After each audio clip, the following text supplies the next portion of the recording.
नमस्कार किसान साथियों, मैं डॉक्टर शेखर। हमने पहले जाना कि नाइट्रोजन की किसी भी फसल के जीवन चक्र में क्या इम्पोर्टेंस है। फिर हमने जाना कि जब हम ज़रूरत से ज़्यादा नाइट्रोजन किसी भी फसल को देंगे तो उसके क्या क्या नुकसान हैं। आज इस वीडियो में हम जानते हैं कि नाइट्रोजन के किस प्रकार के लॉसेस हैं और नाइट्रोजन की जो यूज एफिशिएंसी है किसी भी सॉइल में वो कितनी रहती है।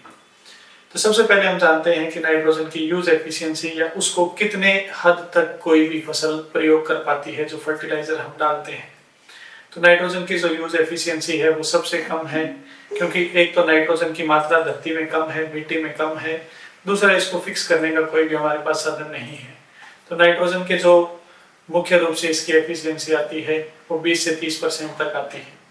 उसके बाद यदि हम बात करें कि नाइट्रोजन के मुख्य रूप से क्या क्या नुकसान, किस प्रकार के नुकसान मिट्टी में डालने के बाद होते हैं। तो सबसे पहले अगर हम बात करें तो नाइट्रोजन जिस भी मिट्टी का पीएच 7.5 से ज़्यादा है और जहाँ पर वाटर स्टैग्नेशन की यानी पानी खड़ा रहने की समस्या है, जैसा कि हम धान की फसल में हम आमतौर पर करते भी हैं, पानी को खड़ा रखते हैं।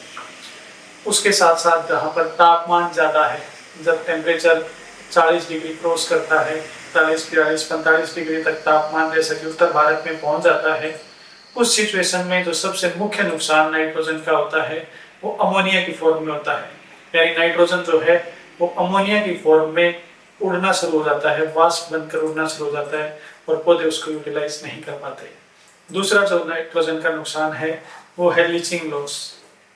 जो भी मिट्टी हल्की मिट्टी में आती है, जैसे कि सैंडी सॉइल यानी रेतीली मिट्टी है, या दूसरी जो हल्की मिट्टी है जिसमें रेत की मात्रा ज़्यादा है, चिकनाई कम है, चिकनी मिट्टी जिसमें कम है, उस मिट्टी में जब हम एक्सेस इरिगेशन करते हैं, एक्सेस इरिगेशन मतलब ज़रूरत से ज़्यादा हम जब फसल को पानी देते हैं, तो नाइट्रोजन जो है वो पानी में घुलकर जड़ों से जो टॉप 15 सेंटीमीटर, जो ऊपर की 15 सेंटीमीटर लेयर है उससे नीचे चला जाता है, जिसको हम लीचिंग लॉस बोलते हैं। यानी जो नाइट्रोजन आपने डाला है वो लीच डाउन हो जाता है, पानी के साथ घुल के वो जड़ों से नीचे चला जाता है और पौधा उसको ग्रहण नहीं कर पाता।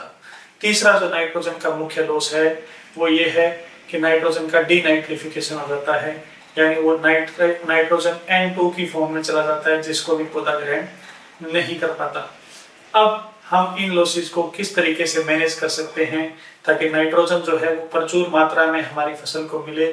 तो जो सबसे कॉमन तरीका है वो यही है कि हम नाइट्रोजन का इस्तेमाल अलग अलग स्प्लिट डोजेज में, यानी थोड़े थोड़े अमाउंट में फसल की ज़रूरत के अनुसार करें।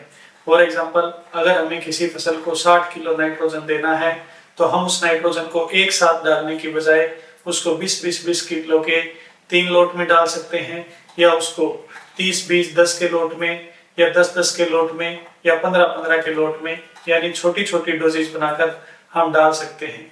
दूसरी चीज हम ये कर सकते हैं कि जहां भी हल्की मिट्टी है वहां जब हम नाइट्रोजन को एप्लीकेशन कर रहे हैं तो हम एक्सेस इरिगेशन यानी जरूरत से ज्यादा पानी का बहाव करने से बचें और कम से कम हम पानी का बहाव करें।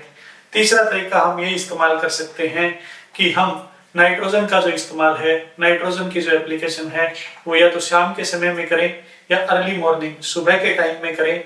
दोपहर के समय में इसका जब ज्यादा धूप हो, ज्यादा गर्मी हो, उस समय इसका इस्तेमाल करने से हम बचें तो नाइट्रोजन के लॉसेस से बचा जा सकता है।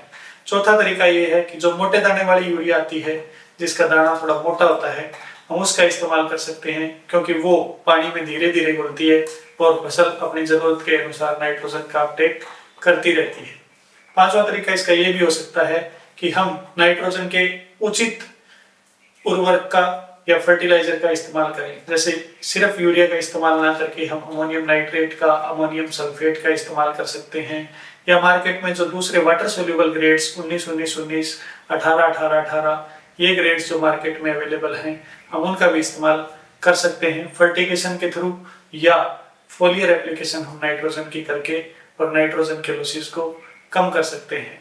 तो नाइट्रोजन के मुख्य 3 नुकसान हैं, जिसमें सबसे पहले आता है अमोनिया की फॉर्म में उड़ना, दूसरा आता है कि लीचिंग लॉस होना, तीसरा आता है कि हम इसमें डीनाइट्रिफिकेशन हो जाता है। तो हमने जाना कि किस तरीके से हम इसको मैनेज कर सकते हैं। उम्मीद करता हूँ कि आप जानकारी समझ पाए होंगे। धन्यवाद।